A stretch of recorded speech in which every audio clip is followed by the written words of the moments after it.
You ask Tiger to solve. This deals with linear equations with one unknown. The final result is x equals 12. Let's solve it step by step. Group all x terms on the left side of the equation. Subtract x from both sides. Group like terms. Simplify the arithmetic. Group like terms.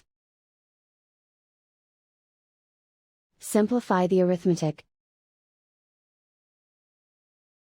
Group all constants on the right side of the equation. Add 40 to both sides. Simplify the arithmetic.